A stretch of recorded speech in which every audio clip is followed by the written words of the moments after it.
Good evening Visakha వాజీ news కి స్వాగతం. నా పేరు మీనా కొంతల. ముందుగా వాజీ హెడ్లైన్స్ చూద్దాం. అధిక సంఖ్యలో జనసేనలో చేరిన కార్యకర్తలు పార్టీ ఆశయాలను ప్రజల్లోకి తీసుకువెళ్లి అభివృద్ధి కృషి చేయాలంటూ పిలుపునిచ్చిన పెందుర్తి ఎమ్మెల్యే పంచకర్ల.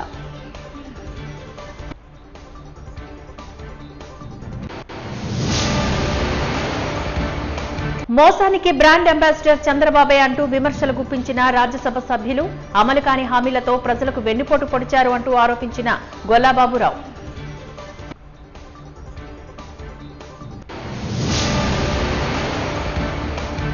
విత్తన బంతులతో పచ్చని వనాలను పెంచవచ్చు అన్న క్లీన్ క్లైమేట్ సభ్యులు, కార్యక్రమంలో పాల్గొన్న వివిధ కళాశాలల విద్యార్థులు.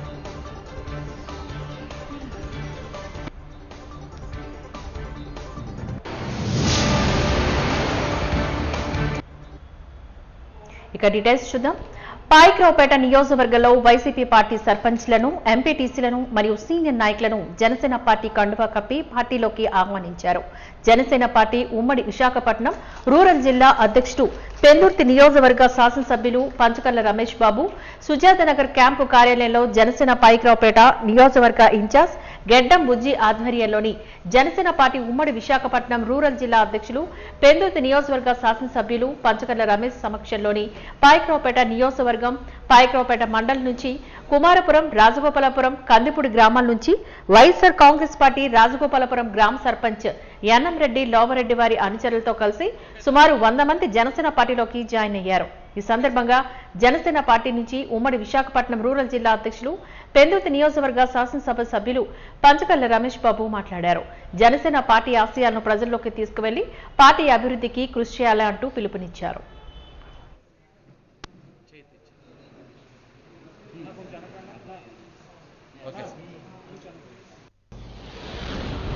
జనసేన పార్టీ ఆశయాలు కానీ, ఈ కూటమి ప్రభుత్వం 1 year పరిపాలన కానీ నచ్చి వాళ్ళ గ్రామాలు కూడా డెవలప్ చేసుకోవాలి, పవన్ కళ్యాణ్ గారి నాయకత్వంలో, గెడ్డం బుజ్జి గారి నాయకత్వంలో పనిచేయాలన్న ఒక మంచి ఆలోచనతో ఈరోజు జాయినింగ్కి వచ్చిన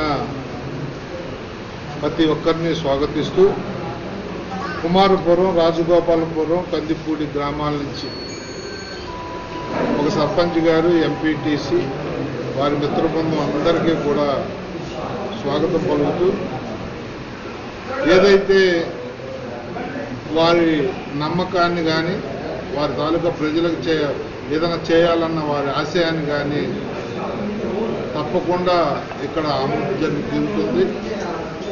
మీ గ్రామాల్లో ఏ పనులున్నా, ప్రజల మన్ననలు పొందే కార్యక్రమాలు ఏమున్నా గెడ్డం బుజ్జి గారి ద్వారా మీ ఎమ్మెల్యే గారు, హోంమంత్రి అంతి గారికి కానీ నాకు కానీ చెప్పినట్లయితే తప్పకుండా మీరు ప్రజలకు ఏ మాట ఇచ్చినా కూడా చేసే బాధ్యత మేము తీసుకుంటామని మీకు మాటిస్తూ, భవిష్యత్తులో ఈ జనసేన కుటుంబంలో మీకు సముచిత స్థానం రాబోయే లోకల్ బాడీస్ ఎలక్షన్లో కానీ, నామినేటెడ్ విషయాల్లో కానీ గెడ్డం బుజ్జి గారు, నేను మీ నాయకత్వానికి తగ్గట్టుగా మేము గౌరవించుకుంటామని చెప్పి మాటిస్తూ, మీ అందరికీ కూడా, రెడ్డి గారికి, వాళ్ళ మిత్ర బృందానికి అందరికీ కూడా జనసేన కుటుంబంలోకి స్వాగతం పలుకుతాం.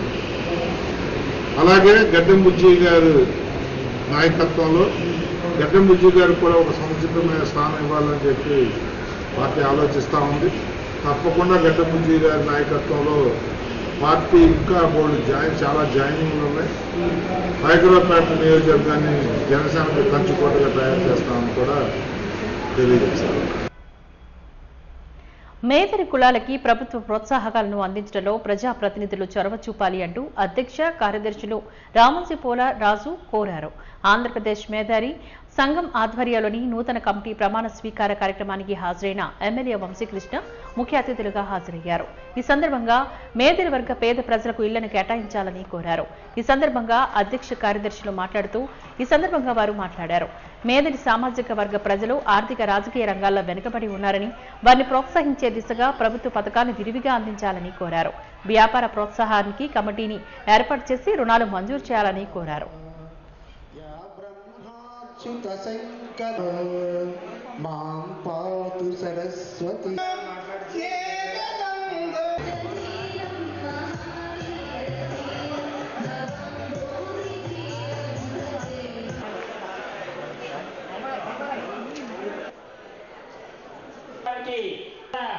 మాకు ఉంది సార్ చేసినటువంటి దక్షిణ నియోజకవర్గ ఎమ్మెల్యే కొంచెం మా యొక్క వ్యక్తి యొక్క సమస్యలు మేధల యొక్క సమస్యలను ఐక్యత తమ యొక్క చప్పట్లతో ఆత్మీయ మాత్రం మన పిల్లలకి ముందు మన భార్య ఎలా ఉంది, మన పిల్లలు ఎలా ఉన్నారు, వాళ్ళని ఎలా చదివిస్తా ఉన్నాం, మా భార్య నలుగురితో పోల్చుకుంటూ ఎలాగా ఉండాలి, ఎలా కట్టుబొట్ల తేడా రావాలి, మళ్ళా మనం మార్పు రావాలని చెప్పేసి మనం తెలుసుకుంటే మనం సంపాదించేది మన పిల్లలకి మన ఫ్యామిలీకి ఉపయోగపడితే ఆటోమేటిక్గా మన అభివృద్ధి జరుగుతుంది.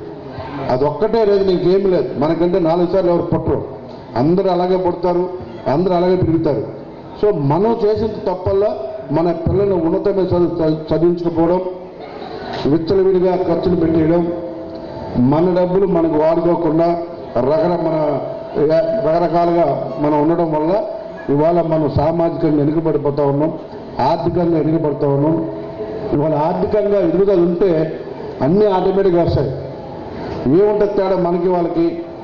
వాళ్ళకు 5,000 రూపాయలు షర్ట్ వేస్తారు, మనం ఒక 10,000 రూపాయలు షర్ట్ వేస్తాం.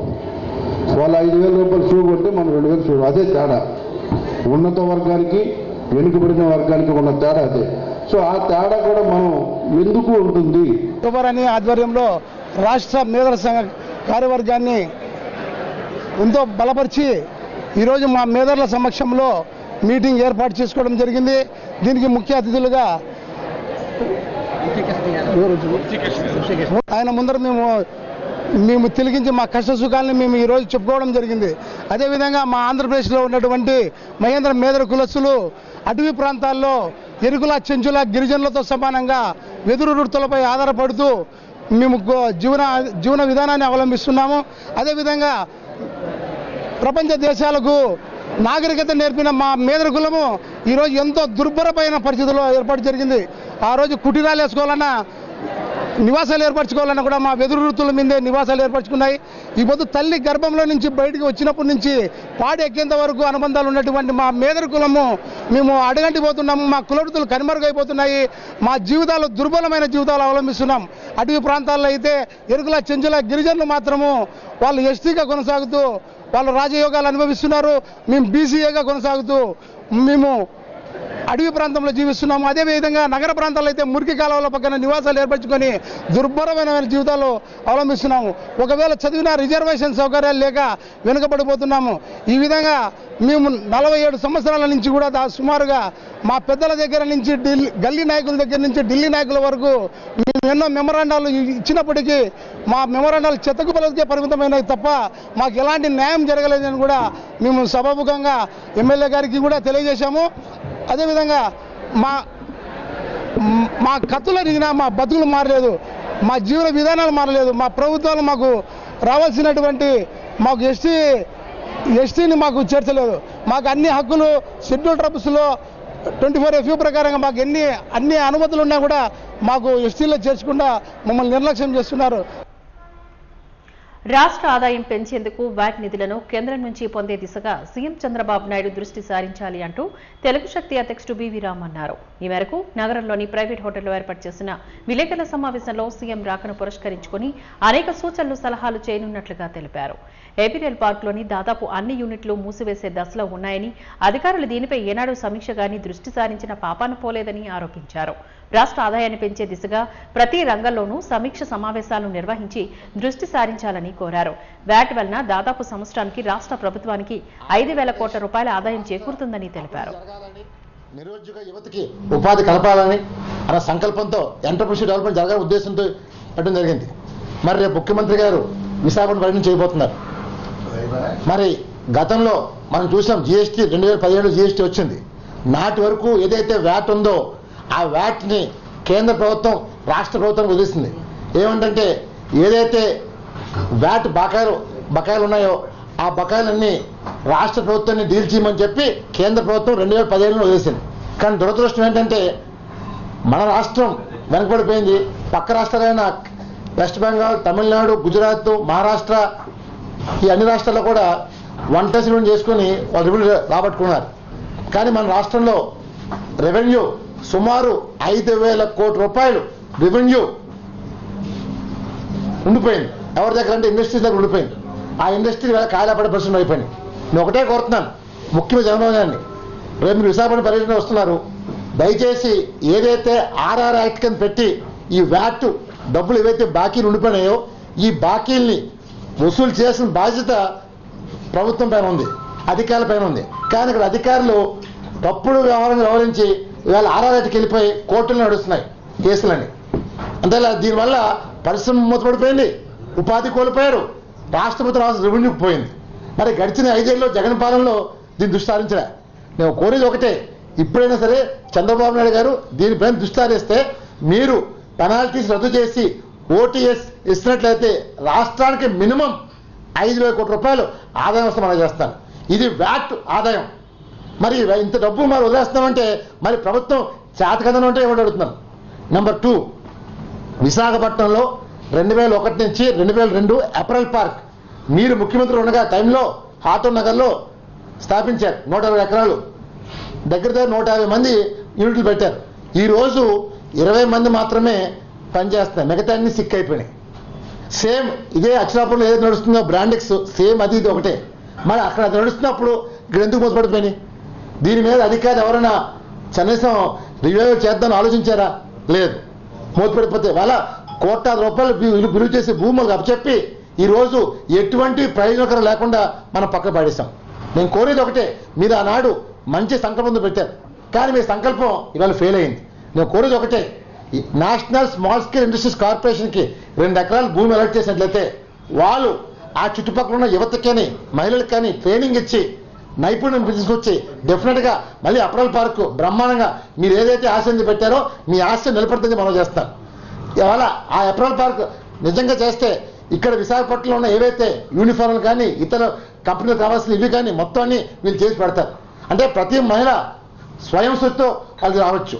దీనికి ఎగ్జాంపుల్ తీసుకుంటే మనకు ఆంధ్రప్రదేశ్లో కాటన్ అంటే పత్తి విపరీతంగా అటు గుంటూరు, ప్రకాశం, విజయవాడ, వెస్ట్ గోదావరి ఇటు పక్కన పత్తి బాగా పండుతుంది.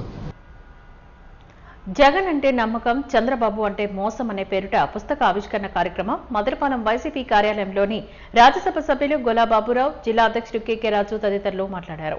మోసానికి బ్రాండ్ అంబాసిడర్ చంద్రబాబు అంటూ విమర్శించారు.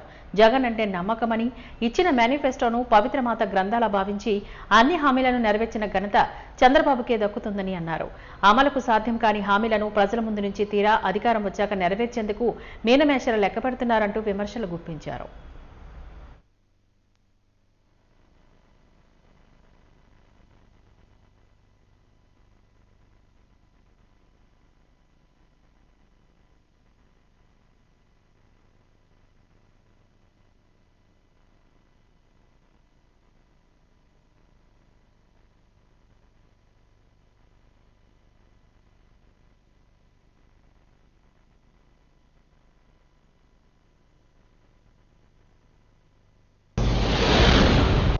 జగన్మోహన్ రెడ్డి గారు ముఖ్యమంత్రిగా ప్రమాణ స్వీకారం చేసినప్పుడు పెట్టిన మొట్టమొదటి సంతకం, అప్పటికే అధికారంలో ఉన్న 2014 నుంచి 2019 వరకు అధికారంలో ఉన్న ఇదే కూటమి ప్రభుత్వం 65 సంవత్సరాలు నిండితేనే కానీ పెన్షన్ ఇచ్చే పరిస్థితి ఉండేది కాదు.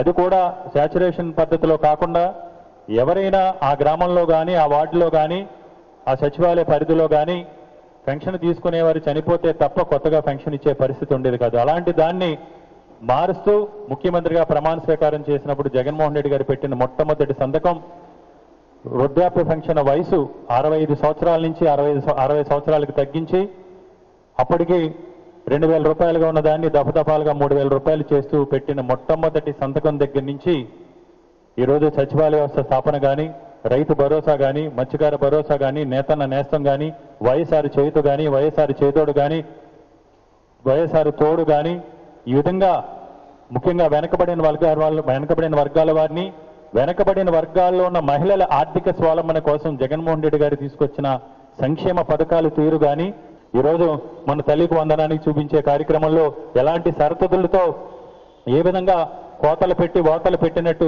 ఆ పథకాన్ని ఏ విధంగా అమలు చేశారో మనం చూసాం. కానీ దాని గురించి ఎక్కడైనా సోషల్ మీడియాలో ప్రశ్నిస్తే ఈరోజు ఈ రాష్ట్ర విద్యాశాఖ మంత్రి లోకేష్ స్వయంగా ఎవరైనా సరే తల్లికి వందనం పథకం గురించి సోషల్ మీడియాలో కానీ ఎక్కడైనా కానీ వ్యతిరేకిస్తే మిమ్మల్ని కేసులు పెట్టి లోపలేస్తామని బెదిరించే ప్రయత్నం చేస్తున్నారు. అంటే మీరు కార్యక్రమాలు అమలు చేయలేరు, ఈ రాష్ట్రాన్ని అభివృద్ధి చేయలేరు, ఈ రాష్ట్ర పేద ప్రజలకి సంక్షేమాన్ని అందించలేరు, ఇచ్చిన హామీల్ని అమలు చేయలేక హామీల గురించి కానీ సూపర్ 6 గురించి కానీ వాళ్ళ మేనిఫెస్టో గురించి కూడా మాట్లాడుతుంటే ఈరోజు బెదిరించే ప్రయత్నం చేస్తున్నారు.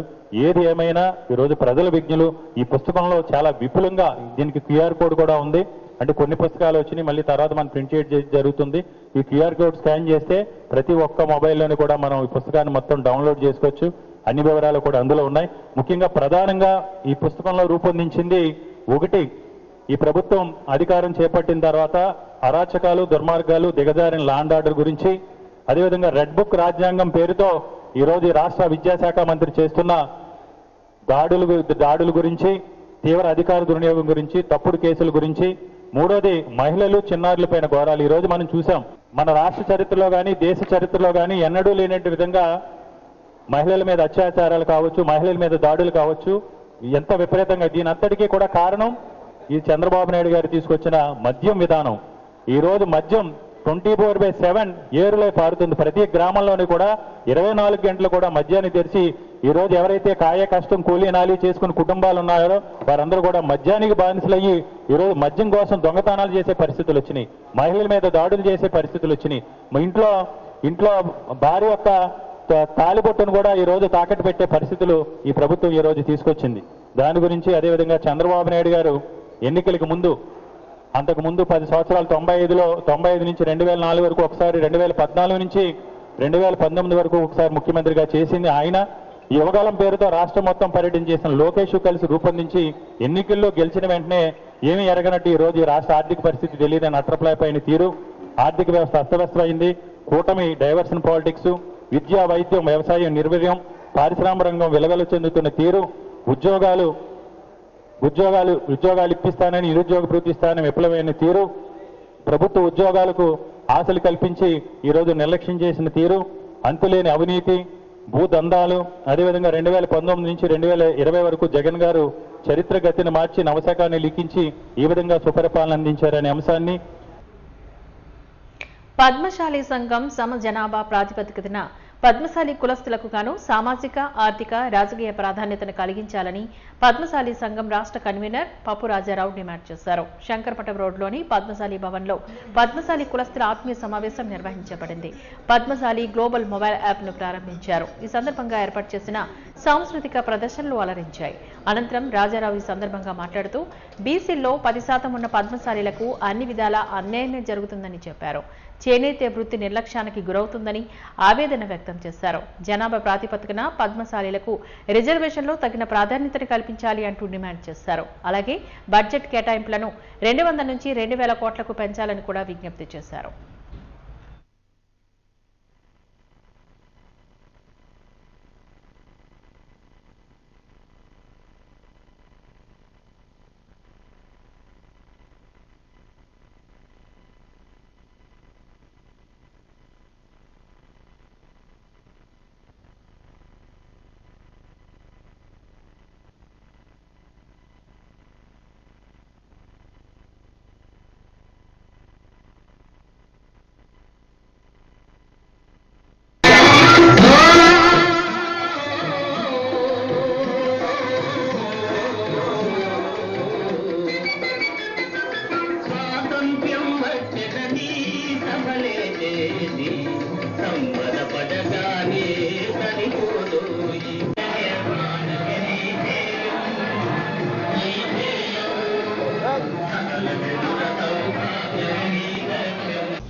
ఆంధ్రప్రదేశ్, ఆల్ ఇండియా, ప్రపంచవ్యాప్తంగా ఉన్న పద్మశాలి సంఖ్యాబలం తెలియడానికి, తద్వారా మా సంఖ్యను బట్టి కేంద్ర రాష్ట్ర ప్రభుత్వాల్లో కూడా మా డిమాండ్స్ ఇవ్వడానికి మేము ప్రయత్నం చేస్తున్నాం.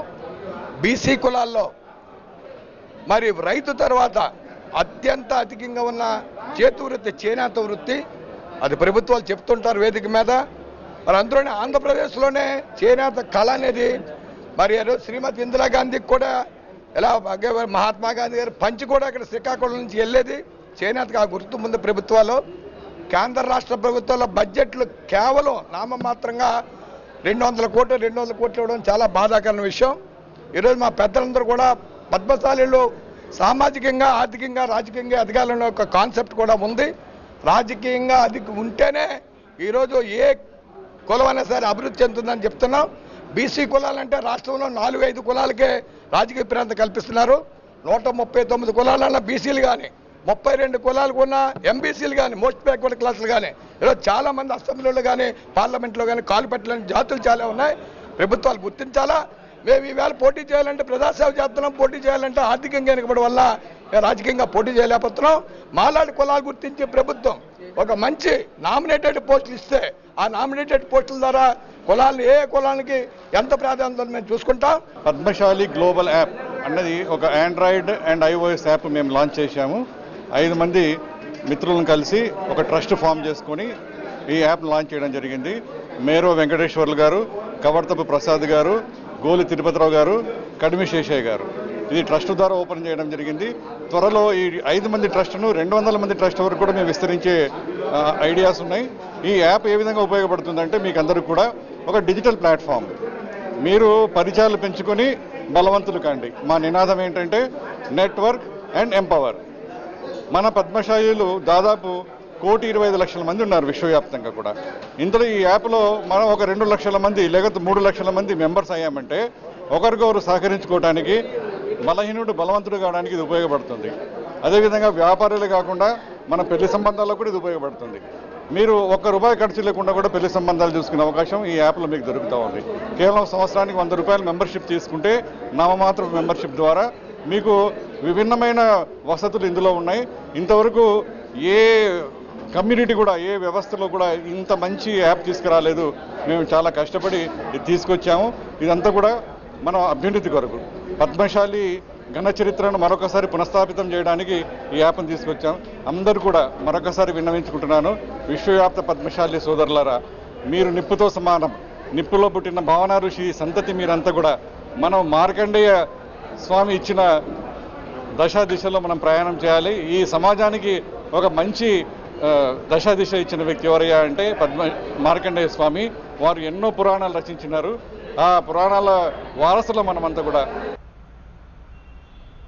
అంబేద్కర్ మెమోరియల్ సొసైటీ ప్రాంగణంలో ఏఆర్కే రిఫ్లెక్షన్ అకాడమీ పోటీ పరీక్షల అభ్యర్థులకు అవగాహన సదస్సును నిర్వహించింది. ఈ సందర్భంగా అకాడమీ ప్రతినిధులు అవినాష్, వివేకానందలు మాట్లాడారు. సివిల్ సర్వీస్ అనేది దేశంలోని అతి కష్టతరమైన, ప్రతిష్టాత్మకమైన పరీక్ష అని తెలిపారు. ఏటా లక్షలాది మంది ఈ పరీక్షకు సన్నద్ధమవుతూ ఉంటారని, వారిలో కొందరు మాత్రమే విజేతలుగా నిలుస్తారని చెప్పారు. అంతటి ఈ పరీక్షను సమర్థవంతంగా రాసేందుకు ఎలా ప్రిపేర్ అవ్వాలో తమ అకాడమీ ద్వారా ఉత్తమ శిక్షను అందిస్తున్నట్లుగా చెప్పారు. ఏపీలో సివిల్ సర్వీస్ పరీక్షకు సంబంధించి అవగాహన తక్కువగా ఉన్నట్లు తెలిపారు. ర్యాంక్స్ కూడా ఏడాది దాకే తగ్గుతూ వస్తున్నాయని చెప్పారు. తెలంగాణతో పోలిస్తే తక్కువ ర్యాంకులు రావడానికి కారణం అవగాహన లోపమేనని భావించి తమ అకాడమీ తరపున విస్తృత అవగాహన కల్పించే ప్రయత్నం చేస్తున్నట్టుగా చెప్పారు. కార్యక్రమంలో నిర్వాహకురాలు సృజన, అంబేద్కర్ మెమోరియల్ సొసైటీ అధ్యక్షుడు బొడ్డు కళ్యాణరావు కూడా పాల్గొన్నారు. ఆంధ్రప్రదేశ్ నుంచి ఒక్క ర్యాంక్ కూడా లేదు. అట్లీస్ట్ ఈ ఇయర్ 100 బిలో ఒక ర్యాంక్ మాత్రమే ఉంది. వెరాస్ మనకు తెలంగాణ నుంచి నంబర్ ఆఫ్ ర్యాంక్స్ వస్తూనే ఉన్నాయి అండ్ ఇయర్ ఆన్ ఇయర్ అవి పెరుగుతున్నాయి అన్నమాట. పాసిబుల్ రీజన్ ఏమై ఉండొచ్చు అంటే ఇక్కడ డెఫినెట్లీ అవేర్నెస్ తక్కువ ఉంది. Number of students are preparing for that exam తక్కువ ఉందని అనిపించింది అనమాట. సో ఆ ఉద్దేశంతో సివిల్ సర్వీసెస్ ఎగ్జామ్ గురించి అవేర్నెస్ క్రియేట్ చేయాలనే ఇంటెన్షన్తోనే ఈ ప్రెస్ మీట్ ఒకటి కండక్ట్ చేయడం జరుగుతోంది. అండ్ మా ఇన్స్టిట్యూట్ గురించి చెప్పాలంటే ఆర్ట్ రిఫ్లెక్షన్ సైన్స్ అకాడమీ 2021లో మేము దీన్ని ఎస్టాబ్లిష్ చేశాము. అండ్ ఎస్టాబ్లిష్ చేసిన very first year we got 6 ranks. ఇక్కడ నర్సీపట్నం అబ్బాయి మౌర్య భరద్వాజ్, ఇప్పుడు అబ్బాయి జాయింట్ కలెక్టర్ ఆదోని అనమాట. తను మన ఇన్స్టిట్యూట్ ఫస్ట్ స్టూడెంట్ అనమాట. ఫస్ట్ ర్యాంక్ అని చెప్పొచ్చు. తర్వాత ఇయర్ ఒక 15 ర్యాంక్స్ వచ్చాయి. అండ్ ఈ 2021 అనేది ఇన్స్టిట్యూట్ ఎస్టాబ్లిష్ చేయకముందు నేను పర్సనల్గా గైడ్ చేస్తున్నప్పుడు 2019లో మణికంఠ అనే ఒక అబ్బాయి కూడా క్లియర్ చేశాడు. తను వైజాగ్ డీసీపీగా కూడా చేశాడు. ఐ థింక్ 1.5 year పాటు వైజాగ్ డీసీపీగా చేశాడు. And right now I believe is in Chittoor ఎస్పీగా చేస్తున్నారు అనుకుంటాను. 2022లో మాకు వీ గాట్ 15 ర్యాంక్స్ అండ్ 23లో వీ గాట్ అగైన్ 24 ర్యాంక్స్. 22లో అగైన్ వైజాగ్ అమ్మాయి ఆశ్రిత 315 ర్యాంక్ వచ్చింది ఆ అమ్మాయికి. ఐ థింక్ ఆ అమ్మాయికి Indian audit and account service వచ్చింది. సో ఇట్లా we are getting number of ranks every year. And రీసెంట్గా రిలీజ్ చేసిన రిజల్ట్లో కూడా వీ గాట్ 26 ర్యాంక్స్. సో ఇలా తీసుకుంటే ఓవరాల్గా మా ఇన్స్టిట్యూట్కి ఇప్పటిదాకా 68 ర్యాంక్స్ వచ్చాయి. మోస్ట్ ఇంపార్టెంట్లీ ఏంటంటే వాట్ వీఆర్ గుడ్ అట్ అంటే స్టూడెంట్స్ మమ్మల్ని ఎందుకు రికగ్నైజ్ చేస్తారు అంటే మా పర్సనల్ మెంటారింగ్ అనమాట. అంటే రెగ్యులర్ క్లాసెస్ కండక్ట్ చేయడమే కాకుండా మా ఫ్యాకల్టీస్ అండ్ మా టీమ్ మెంబర్స్ కూడా they will ensure that they are constantly available to students. అంటే వాళ్ళకి ఎప్పటికప్పుడు డౌట్స్ క్లియరెన్స్ చేయటం కానివ్వండి, మెటీరియల్ యాక్సెస్ ప్రొవైడ్ చేయటం కానివ్వండి, exam related test series conduct చేసి వాటిని ఇవాల్యుయేట్ చేయించడము, స్టూడెంట్ ప్రోగ్రెస్ని మానిటర్ చేయించడము. బికాస్ ఎందుకంటే మీ అందరికి తెలుసు సివిల్ సర్వీసెస్ ప్రిపరేషన్ అనేది కొంచెం ఇది not a very tough exam, but కొంచెం టఫ్ ఎగ్జామ్ అనే చెప్పొచ్చు. And at the same time ఈ ఎగ్జామ్కి కాన్స్టాంట్గా ఫోకస్ కావాలన్నమాట. ఒక 1.5-2 years పాటు ఎటువంటి డిస్ట్రాక్షన్ లేకుండా చదవటం అనేది చాలా ఇంపార్టెంట్ ఈ ఎగ్జామ్కి. ఆ ప్రాసెస్లో ఏంటంటే పిల్లలు కొంచెం డిమారలైజ్ అవ్వటం కానీ, కొంచెం డిమోటివేట్ అవ్వటం కానీ జరుగుతూ ఉంటుంది. సో ఆ ఆస్పెక్ట్ని కేటర్ చేస్తూ ఎప్పటికప్పుడు మెంటారింగ్ సపోర్ట్ ఇస్తూ స్టూడెంట్కి ఒక కాన్స్టాంట్ గైడింగ్ లైట్ ప్రొవైడ్ చేస్తూ వాళ్ళని ర్యాంక్స్ దాకా, సక్సెస్ దాకా తీసుకెళ్ళటం, that's what we're good at the same time ప్రతి స్టూడెంట్ 100% సక్సెస్ అవుతారని కాదు. గుడ్ నెంబర్ ఆఫ్ క్యాండిడేట్స్ మేము సక్సెస్ చేస్తున్నా కూడా వాళ్ళకి ఈవెన్ అదర్ ఎగ్జామ్స్ రాయమని ఎంకరేజ్ చేస్తూ, అంటే సివిల్ సర్వీసెస్ ప్రిపేర్ అయితే ఫర్ ఎనీ రీజన్ పొరపాటున వాళ్ళకి ఫైనల్ ఎగ్జామ్లో IAS IPS కాకపోయినా కూడా Group 1 జాబులు, Group 2 జాబులు, ఇప్పుడు వైజాగ్ ఒక RDO ఇంతకుముందు వర్క్ చేసిన RDO అనుష అనే అమ్మాయి, తను మా స్టూడెంట్. ఇప్పుడు Bheemili RDO Sangeeth Madhur, he's also our student. అబ్బాయి UPSC సివిల్ సర్వీస్ ప్రిపేర్ అయ్యాడు. For some reason UPSC clear చేయలేకపోయాడు, but he could clear Group 1 and now he is RDO. ధ్యానంతోనే జీవితం ఆనందమయం అవుతుందని యోగహత సత్సంగ సొసైటీ ఆఫ్ ఇండియా సభ్యులు స్వామి స్మరణ ఆనందగిరి తెలిపారు. విశాఖలో క్రియాయోగా ధ్యానంతో ఆనందప్రదమైన జయప్రదమైన జీవితం అనే అంశంపైన ఉపన్యాస కార్యక్రమాన్ని నిర్వహించారు. ఈ సందర్భంగా స్వామి స్మరణ ఆనందగిరి మాట్లాడుతూ ప్రతి మనిషికి ఎడతెగని ఆనందం ఒక్క ధ్యానంతోనే లభిస్తుందని తెలిపారు. ఆత్మానందంలోని లోకానందం వేర్వేరుగా ఉంటాయంటూ వెల్లడించారు. వాటి రెండింటి మధ్య ఉన్న తారతమ్యాన్ని తెలుసుకున్నవాడే మనిషి జన్మకు సార్థకత లభిస్తుందని అన్నారు. అంతర్జాతీయ యోగా దినోత్సవాన్ని పురస్కరించుకుని ఈ కార్యక్రమాన్ని నగరంలో ఏర్పాటు చేయడం ఆనందించదగ్గ విషయమని పలువురు ఆనందాన్ని వ్యక్తం చేశారు.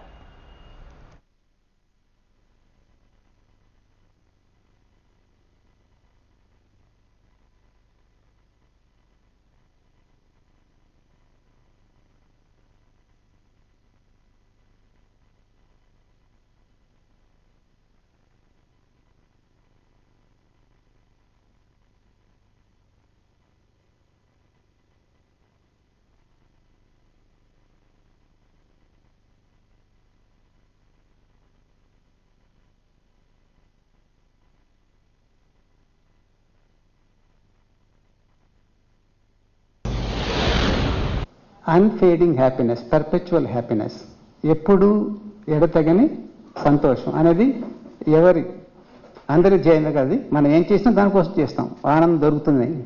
ఆనందం అనేది అతి ముఖ్యమైన విషయం. కానీ ఈ ప్రపంచంలో dualistic world where we see so much pain and suffering, is that possible? మనం చూస్తున్నాం ఎన్నో ఇబ్బందులు ఇక్కట్లు ఉన్నాయి, ఎన్నో సమస్యలు. ఈ సమస్యల మధ్య ఎప్పటికీ తరగని సంతోషం అనేది పొందడం అనేది సాధ్యమా? అది వీలవుతుందా అని ప్రశ్న వస్తుంది కదా. ఈ ప్రశ్నకు జవాబు తైత్తిరీయ ఉపనిషత్తులో ఉంది. Taittiriya Upanishad says that from joy we have come, for joy we live, in that sacred joy one day we shall melt again. ఆనందాన్ని నుంచి మనం వచ్చాము, ఆనందం కోసం జీవిస్తాం, ఆనందంలో ఒకనాటికి లీనమైపోతామని. అంటే నేను ఆనందంలో ఎప్పటికీ ఉండొచ్చునా? తైత్తిరీయ చెప్పింది కదా. తైత్తిరీయ ఉపనిషత్తు అది పొరపాటు చెప్పదు కదా. We may not be able to understand the full import of this statement. Upanishad cannot go wrong. If only we practice the principles well laid out by ancient rishis and saints, one day we will vouch for the veracity of this statement. విత్తన బంతులతో పచ్చని వనాలు పెరుగుతాయని పర్యావరణ సంరక్షణ గతివిధి సంస్థ విశాఖ మహానగర పర్యావరణ సంయోజక doctor SPV Rangacharyulu అన్నారు. విశాఖ మహానగరంలో సీతమ్మధార కొండపైన పర్యావరణ సంరక్షణ గతివిధి వనమాలి, సిటీజీ, plant a hoop, JD foundation, Rotary, IIAM, women entrepreneur society, green climate team, ఎన్జీఓల నేతృత్వంలో విత్తన బంతులు చల్లిన తర్వాత ఆయన ఈ సందర్భంగా మాట్లాడారు. శీతోష్ణ స్థితి వేడెక్కకుండా ఉండడానికి ప్రతి ఒక్కరూ తమ ఆహారంగా భుజించిన పండ్ల విత్తనాలు ఒక్కచోట ఆరబెట్టి ఉంచాలని కోరారు. అవి ఆరిన తర్వాత పేడ, మట్టి, బూడిద కలిపి విత్తన బంతులు తయారు చేయాలని కోరారు. కలిపి ఏ చోట ప్లాంట్స్ లేవో అక్కడ వేసాము. అవి మళ్ళీ పెద్ద ఆక్సిజన్ ఇస్తుందని మేము కోరుకుంటున్నాము. హనుమంతుడి 108 అడుగుల సీతమ్మతార దగ్గర విగ్రహం దగ్గర పర్యావరణ కార్యక్రమం గురించి వచ్చామండి. నా పేరు రంగాచారి. నేను విశాఖ మహానగర పర్యావరణ సంయోజకుని. ఈరోజు ఇక్కడికి green climate, plant a hope, Vanamali, women enterprise, so ఇలాగా చాలా ఆర్గనైజేషన్స్ గురించి వచ్చారు. వచ్చి వాళ్ళు ఈ కార్యక్రమంలో చాలా బాగా పాల్గొన్నారు. ఒకటి waste removal, plastic waste removal, రెండోది సీడ్ బాల్ థ్రోయింగ్. మేము ట్రెక్కింగ్ కూడా పైకి వెళ్ళామండి. టుడే జూన్ మంత్ లో ఉన్నాం. ఇక్కడ మేము సీతంధారాలో 108 feet స్టాచ్యూ దగ్గర ఉన్నాం, హనుమంతుడి స్టాచ్యూ. ఇక్కడ ట్రెక్కింగ్ కోసం వచ్చాం. ట్రెక్కింగ్ రియల్ రీజన్ ఏంటంటే పేడ ఇంకా విత్తనాలు కలిపిన సీడ్ బాల్స్ తయారు చేసుకొని ఫారెస్ట్ మీద ఇసిరాం. దానివల్ల ఇప్పుడు నెక్స్ట్ జనరేషన్ కోసం ఇంపార్టెన్స్ అవుద్ది ఆక్సిజన్. ఈ మధ్యన ప్లాంట్స్ ఎక్కువ డిఫారెస్టేషన్ అవుతుంది కదా, మన ఎఫారెస్టేషన్ చేస్తే బెటర్. బాజీ న్యూస్ ముగించే ముందు ముఖ్యాంశాలు మరొకసారి చూద్దాం. అధిక సంఖ్యలో జనసేనలో చేరిన కార్యకర్తలు పార్టీ ఆశయాలను ప్రజల్లోకి తీసుకువెళ్లి అభివృద్ధికి దోహదపడాలని పిలుపునిచ్చిన పెందుర్తి ఎమ్మెల్యే పంచకర్ల.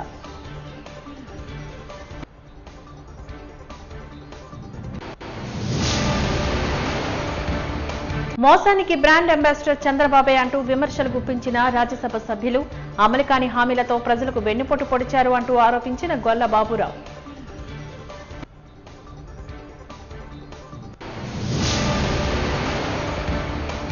విత్తన బంతులతో పచ్చని వనాలను పెంచవచ్చు అన్న గ్రీన్ క్లైమేట్ సభ్యులు. కార్యక్రమంలో పాల్గొన్న వివిధ కళాశాలల విద్యార్థులు.